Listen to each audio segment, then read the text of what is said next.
It is a wonderful day Mbukeli Themkosi Mbuyisa kubingelela yakuvusela sehlelo lakho lothanza kakhulu Mbukeli lithini libandla hlelo ngembukeli engilakhona sibuka khona indzaba tetenkolo sithathela khona embhalweni lokulivla uNkulunkulu hlelo ngembukeli ngiba nabo ke bantu labadzala ubaye bafundisi noma ke bana baceceshekile ngato indzaba tetenkolo lamhla ke Mbukeli ngihamba ngidawuthi ma expert lengihamba nawo benginabo evikini letiphelile njengoba sikhulumisa nje indzaba la leso sikhulumisa nje emavikini lambala lecile indzaba yekubulawa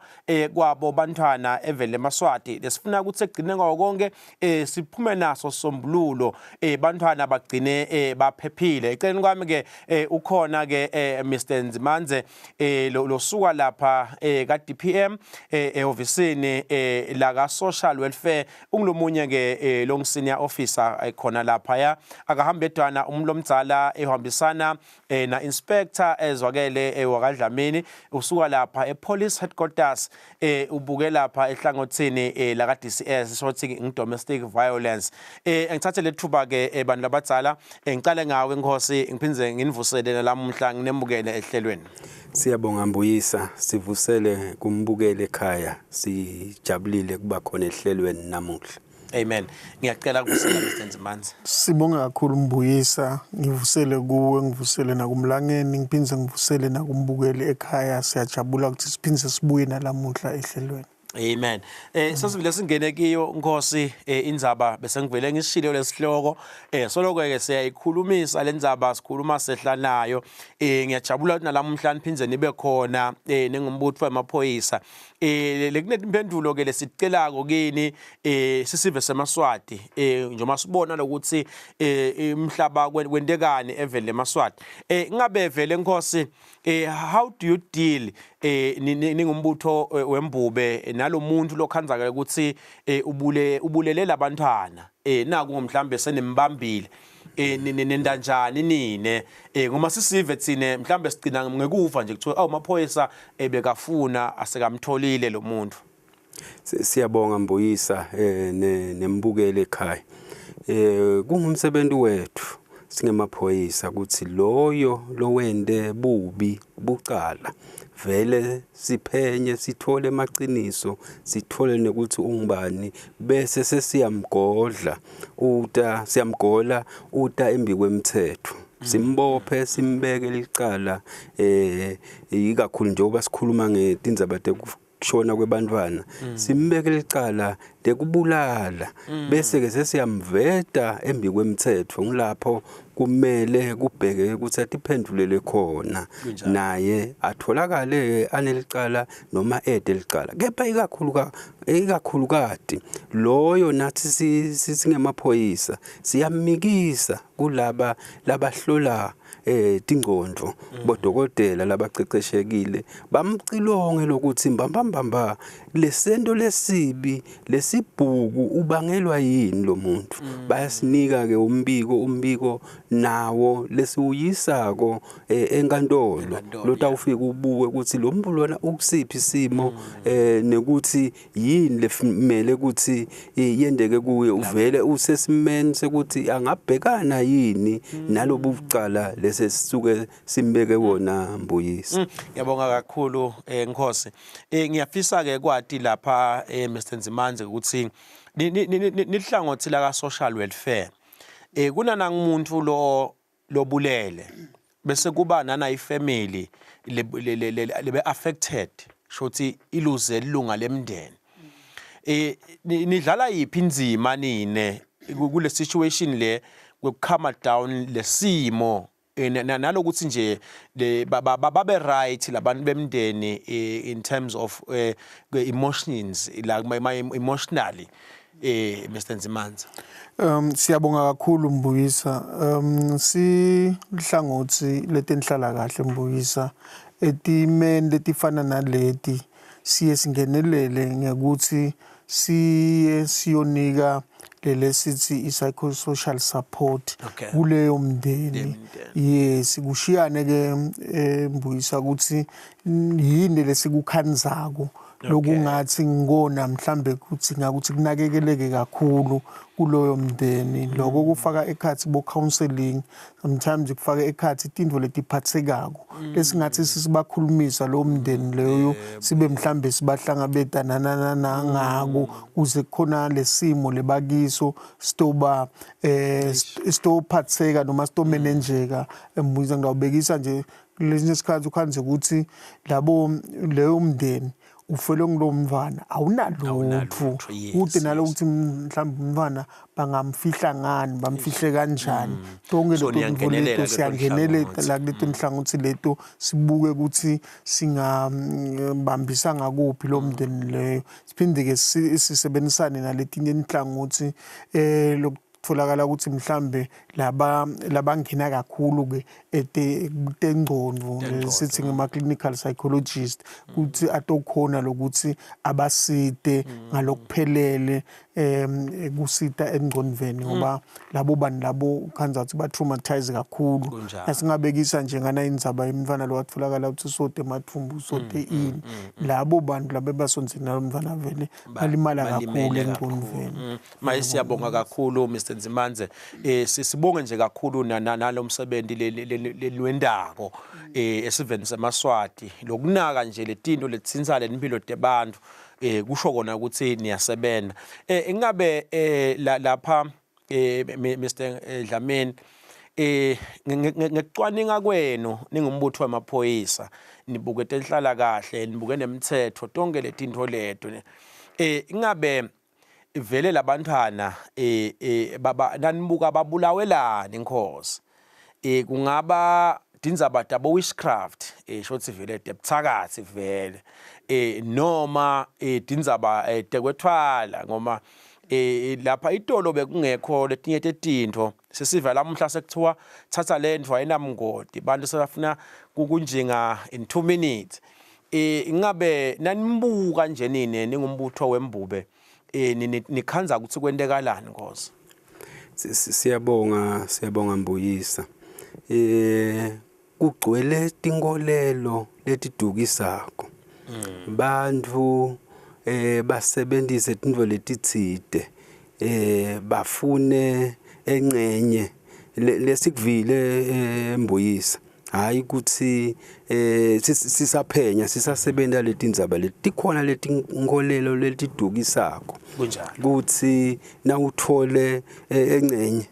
umfana encenye utawubukeka kahle esiveni. Tinkolelo letidukisako leto tinkolelo singathi ngema superstitious nanjana beliefs lakhona kubantu. Kepha ke thine sikubonile ukuthi akusiwe emaqiniso sikhathi lesinyenti akusiwe emaqiniso njengoba kwabekiseka nje ukuthi kube phela ikhona into lenjalo ngabe sihamba ngetindiza so okay shothi ngabe siphila kahle kube vele into lenjalo inabo ubuqiniso shothi nje kunganetiseki kwebantu kunganetiseki kwebantu nekutholakala kalula kwebantwana ngoba babantwana ba vulnerable. Kungako ke thine sithi umthetho nendalo yaNkulunkulu inike thine sibatali ukuthi ufuna ukuthi umbana simkhulise simeke sure ukuthi umbana uphephile singumndeni singumango phela singema Africans sithi kuthatha umango wonke kukhulisa umntwana. Kungako ke sithi tinkolelo letinjalo tiyadukisa bantwana siyabadzinga babe khona even khona sitoba nelikusasa. Amen. Ngiyabonga kakhulu Nkosi Mr. Nzimanze singakaye titolo ikhona lenzaba la ikhuluma lapha Mr. Dlamini kwekuthi kuthatha umango wonke kukhulisa umntwana. Lamhla umntwana nakabona mine ngimduna ngihamba ngilawuhlangana naye sekufuna bhaqa mase kufuna baleke ngoma akade noma ngidambamba yini ngimbulala. Ngekubuka kwenu nisenda licaningo lenu nani ningumnyango weliphinda ndvunankulu babulawelani labantwana ngaba nginto enizaba ebuthakathi noma nginto letekwethwala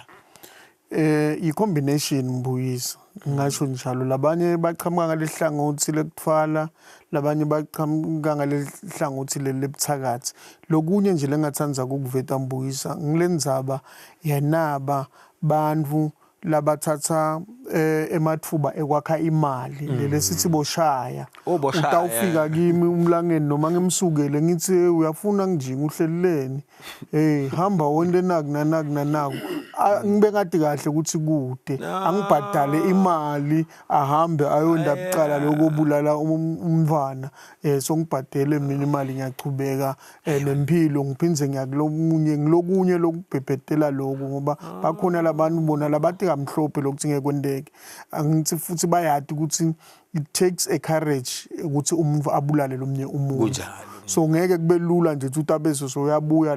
la kuwe lo muntu othi akawubulala umuntu wena so ithethe imali uqhubekela imbili ngicabanga ukuthi nako lokho ngilokunye lokusifaka kulesandla labatshela labantu ukuthi na ungenda naku utawukhona ukuthi ume kahle unjinge ngilokunye lokunenge and kubhlungu Mbuyisa njengoba ubekisa nje ukuthi bantwana sebatasesaba ngalana sibafundisa ukuthi lomdzala kufuna babomhlonipha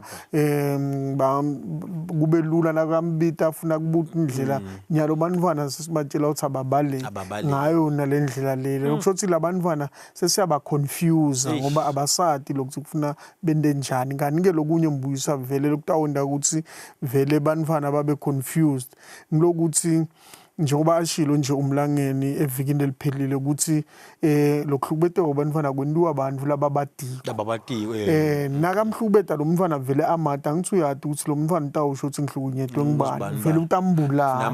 ngoba sovala ubufakazi lekwenda ukuthi vele lenzaba lesikhuluma ngayo ibe madima kakhulu i-complicate Mbuyisa. Manje siyabonga kakhulu Mr Nzimanze mbukele ekhaya ke uyadivela ke kubantu labadzala lenzaba lesikhuluma ngato leti tiyayitsinza inhlitiyo tindzaba letivela kakhulu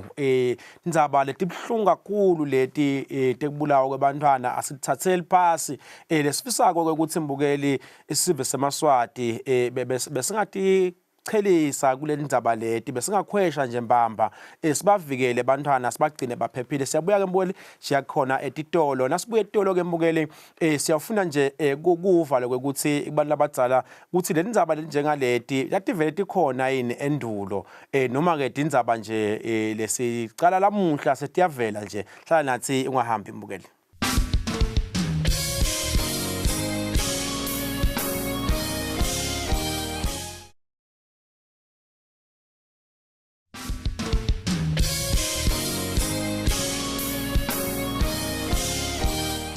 Sehlelo lakho mbukeli lothanza kakhulu lithini libandla sibuka nje mbukeli indzaba la kubulawa kabo bantwana kwekuthi ngabe singakucetha kanjani ke sisive semaswati Nkosi lapha ingabe vele ngekwati kwakho mlangeni bantwana bebavele babulawa yini emuva nje endulo noma kadzeni ngiyathi ukuthi sesonesikhathi nawe ula kuyiforce ngekubuka kwakho nangekusebenta ngabe vele bebavele babulawa yini noma tehlakalo nje leti vele nje chamuka nyalo nje tiyazivuvama. Mbuyisa umphefumulo munye wekulahleka mnengi kakhulu akukameli ukuthi umntwana angalahlekelwa ngumphefumulo kunjalo imibiko yekushona kwebantwana bashone beyiveli khona ibikwa emaphoyiseni kushona kwebantwana njengoba sibekile evikini leliphelile ukuthi dinyenti letizathu manyenti lama factors ngeke sasima kukunye engcenye kunaku lokusithuse sonke ukuthi kukhona umuntu longenda sento lesinje bantwana bebabulawa ekhaya babulawa ngithi thina sibatali babo ngekuthi engcenye siyabahlukubeda ekhaya lo mbana sotawukhuluma ukuthi babe ungenta nakho umbani asotholakala udzinzibele. Okay. Nekuthi vele thina sicabene namakhe njengoba sibekile evikini leliphelile make songishiyile kepha ngiyamati uyabathanza labantu abakhe kungcono umlaye nganawo abantwana. Yes. Lesi kukhutha kakhulu ukuthi sento lesibi lesi bantwana nasicabene thina singaboni ngasolinye bantwana bangeni la asimane thine sisukume siyofuna lusido ngoba nako akusiso sizathu sekuthi singaze sibulale nalabo lesithandzana nabo sibulale nebantwana sithi bantu abete kithi batothola lusido asisebenzi sisodwana site timpendulo takho konke kepha ke inzima yethu siyayidlala ngoba vele seyaba social kakhulu inzima yemaphoyisa kunyenti lapha sitakululeka khona ukuthi hamba lapha sikuthathe sikubeke uthole lusido umuntu ungatobese sowubona ukuthi hayi indlela lemfisha unayi ukhanze ukuthi sekusafarisha umvana beyikhona imbiko mbuyisa siyayikhuda besivele siyikhuda nakadzeni ukuthi akukameli ukuthi singakhokha umphefumulo webantwana noma ngabe ngisiphi sizathu noma ngabe ngiyiphi inkolelo. Ngiyabonga kakhulu Nkosi lamagama lawo lamnanzi la yalako ngiyafisa ke ukhuluma amagama lamakhulu lapha umlangene ekubulawa kwabantwana lokubona ngathi kusisusa lokuthi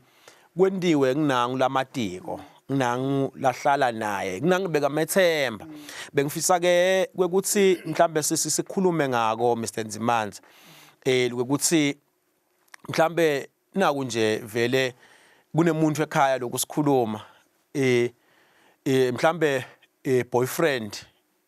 wamdalisa akasamnaki lo mntwana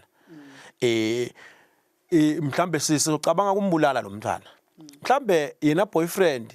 ababoni ngasolinye namakwe mntwana sova ngazi ukuthi okuthiwa bo baby mama laba kuthiwa bo boyfriend bo baby mama bo baby dad so ubona ukuthi ngathi hayi angitsale ngimsusa lo mntwana emhlabeni noma nana lakhulume ngako Mr Dlamini ukuthi lo babe lapha ebabe wala ekhaya so ubona ukuthi ngimasicabene thina makwabo angisuse bona ngisuse nangumntwana ngabe ungathini lapho Mr Nzimanza Mbuyisa lokho kungibisela emuva emagameni engingawasebenzisa evikini leliphelile lokuthi sithathe abantwana as half human ngoba ucabene nalomnye umuntu akwacabana nalo mntwana konje sokucabanga kubulala lo mntwana lokho kukhombisa ukuthi shothi asimvaluishi lo mntwana shothi ude ivelo lokuyindvu lempi ke Mbuyisa lekungafuneki ngabe iyendeka ngoba phela umntwana ulethwe abantu ababili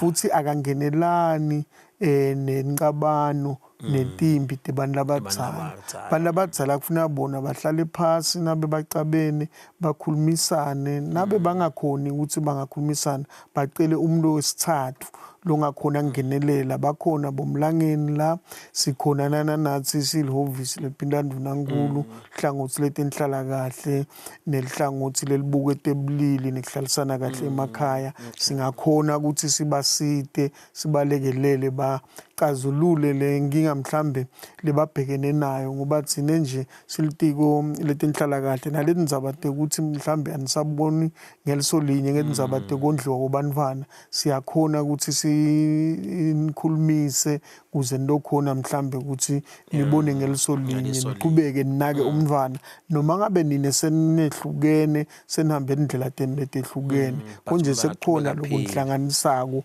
umntwana kuyadzingeka ukuthi achubeke aphile aye embili kuze naye atoba ngumlibalo embili wakusasa. Ngiyabonga kakhulu Mr Nzimanza lapha Nkosi ngabe kulokwentekalako nje la even laseSwatini lokulesikhuluma ngako kwelahleka kwabantwana ngabe kusho kuthini kithi sisive semaswati lesikhona lamuhla lamhla sikhona sibadzala nathi sigathe kukhula sifike esigabeni thide sempilo size sibe bomkhulu sibe makhehla nakuthiwa ma senior citizen kusho ukuthi nento sikhona lamuhla naba abantwana baphela sibabukile siniketwe ukuthi asibagathe labantwana but bayalahleka bayaphela kusho ukuthini lokho kithi sisive seMaswati kusho ukuthi Mbuyisa sitababete likusasa ngoba labantwana lesibadele nje bangumlibalo yembili lokho kusho ukuthi kusasa ngibo labatabasibane bangabi isibane sakho wena ungumtali kuphela nesibane selive nekuthi ke vele sive si identifywa ngebantwana labakhona bantwana bangqhubela embili emasiko nemihambo yaleso sive shothi kafishane kwatiwa kwaleso sive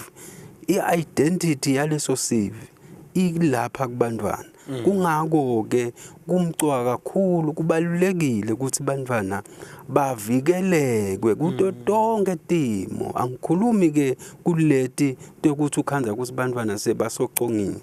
ufuna ukuthi sibavikele bantwana ngoba bangiko konke eveni bangumlibalo yembili Mbuyisa ngiyabonga kakhulu Nkosi mbukele ekhaya ke ngiyakholwa ke ukuthi uyalandzelela soloko uhleli nathi kukhona lokutholako ukuthi bantwana phela kwamele ukuthi sibavikele sisabavikela ke bantwana siyabuya siyakhona etitolo nasibuya ke etitolo mbukeli sizabe sesiyiphetha ke lenzaba lesikhuluma ngayo ngekuthi ngabe yini lokumele ukuthi bantwana bayende nabo kuze babalekele nakusocoywa noma nakubulawa lekubonakala ukuthi ngathi sekungena umkholo nesiphanga esiveni seMaswati nathi mbukeli ungahambi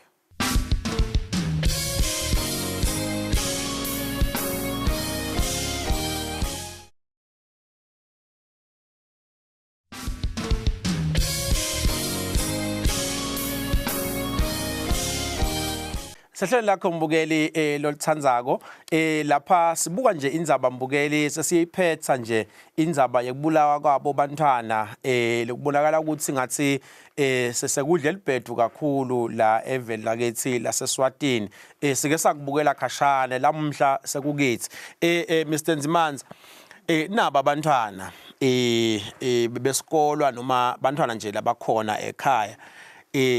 yini lekumele ukuthi bayende kuze babalekele naku kubulawa bangadlala yiphi inzima bona etimpilweni tabo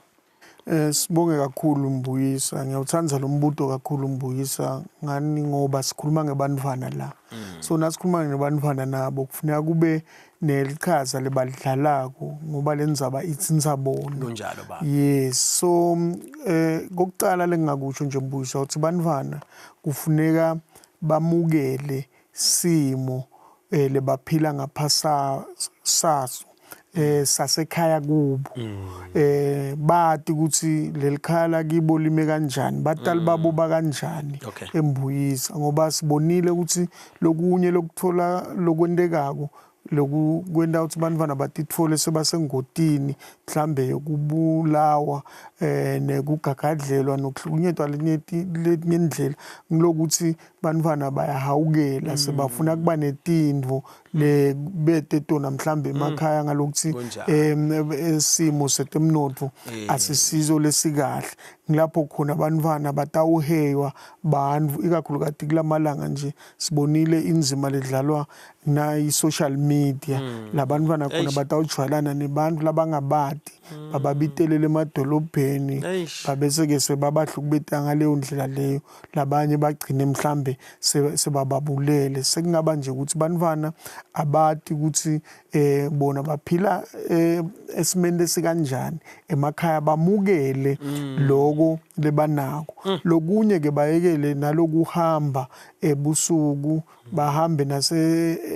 etindzaweni lapho khona kunebungoti khona ikakhulukazi nathi nje tindzawo lapho khona ukhanza ukuthi kusebenta kakhulu lenzaba yetidzakamizwa njengoba Nkosi abekile nje la lapha nalokuthi ke umntwana ahambe angadiwa ukuthi uye kuphi anga report kumtali ukuthi uye kuphi ngoba ngaso sonke isikhathi umntwana kufuneka abe in touch nemtali wakhe lokho ukwendelana ukwendela ukuthi nakwendeka kuphela isikhathi lesingaka angakabi in touch nemtali kutomthinza ukuthi hayi khona lokungahambi kahle yebo ukhona lokungahambi kahle la atosheshe athathe inyathelo tokumlanzelela bangakwendi lento ukuthi batawuhamba bangadiwa ukuthi bakuphi ngoba lokho kubabeka vele engotini naloku ujwayela kumuntu longamati ubese sofuna ukuhamba naye nje akutshela ukuthi utakwendela ini nana usoyahamba nje kude nalomtshelile uyaqhubeka nje uhamba nalomvu kuyingodi kakhulu ngiyabonga kakhulu Mr Nzimanze cishe wakushaya kwevakala kahle kakhulu ngiyafisa ke emlangeni ukuthi thina nawe sibuke nje na indzaba yekuthi ngabe inzima yini lekufune idlalwe nguwonke umuntu esiveni seMaswati kuze kuthi umntana avikeleke. Sikhulumile Mbuyisa sathi kuthatha umango wonke kukhulisa umva. Lokho ke inkulumo lenkulu singema Afrika nje kuthi nawubona bubi bendeka kumvana nawunelisolo kuthi umvana akahlali kahle bika umvana tothola lisito umthetho utothatha indzawo ngoba nangabe umvana vele siyathola uyahlukubedeka lapha ekhaya kaMbuyisa umthetho uyasinika emagunya kuthi umvana suswe kuleso simo leso ayobekwa lapha angabekwa khona kepha ke sicala etihlobeni kuthi umntwana angahlala la ahlale kahle sibambisene nabo bonzimanze baka social welfare. Amen. Ngiyabonga kakhulu Nkosi sengifisa ukuthi sephethe abantu labadzala mhlambe angicale ngawe Mr Nzimanze ukuthi usho nje advice yakho Mr Nzimanze esiveni seMaswati. Ngibonga kakhulu Mbuyisa lengakusho nje esiveni seMaswati ngilokuthi asingameli umthetho kuthi usinakekele ekukhuliseni bantwana bethu noma usilekelele ekukhuliseni bantwana bethu singimindeni singimimango asendeni le environment lapho khona abantwana bahlala khona ibe ngile conducive noma lelungele ukuthi ingakhulisa umntwana lokho singakwenda njani ke singakwenda ukuthi sibambisane siphinze siba parent labantwana lokuthi sibakhulise ngendlela lengiyo letawuda ukuthi baconze nabo ukuthi kuze babe badzala kusasa kufuneka bahambe ngayiphi indlela. Ngiyabonga kakhulu ngicela kupha nje 30 second Nkosi nawe usho nje advice yakho kafishane. Siyabonga kakhulu Mbuyisa singemaphoyisa angeke sakuvikela sisodwana siyawudzinga umango siyalidinga lonke live kuthi lisibambise kuze sitokulwa nalomoya losowukhona ikakhulukati nangu wekunyamalala phinze kusocongwe abantwana sive asingameli sikhathi lesidze nasinelisolo asibike emaphoyiseni akutowati ukuthi sisukumele etulu sisebende sende lokufanele. Siyabonga kakhulu Mbuyisa. Amen. Nathi ke mbukeli sengumsakato lithini libandla ngeke sikhone ukusitshela sonke sive ikulamhlanje wena usibukele ichubeke isele message kulomunye longakakhona ikiva kwekuthi siyacela kwekuthi abantwana abagcineke bangilabo labaphephile. Sathe lethuba ke mbukeli ngibonge kakhulu ke kubantu labadzala kusihlonipha nje sikumsakato ukuthi bebangeta lamuhla betawusherishela nalwati ngekugcina abantu bethu bangilabo labaphephile ngoba phela abantwana bangumliba lo embili asibagcine ke baphephile kuze kusasa sibe nebantu laba uchubekisa live lethu liye phambili. Ngale kwaloko babukele ngithe Nkosi Mbuyisa ngithi akube kuhle emakhaya kube mnanzi kuhlalisana nawe mbukeli lamhla e-studio. Siyabonga kakhulu nje from the rest of the team siyabonga kakhulu uNkulunkulu wemusa anibusise nisale kahle.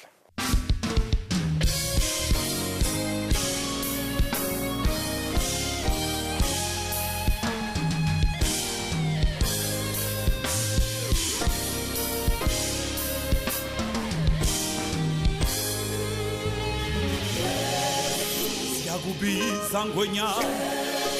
sithi chesuke likhulu awuye Jesu ke awuye Jesu ke ay Nkosi yami likhulu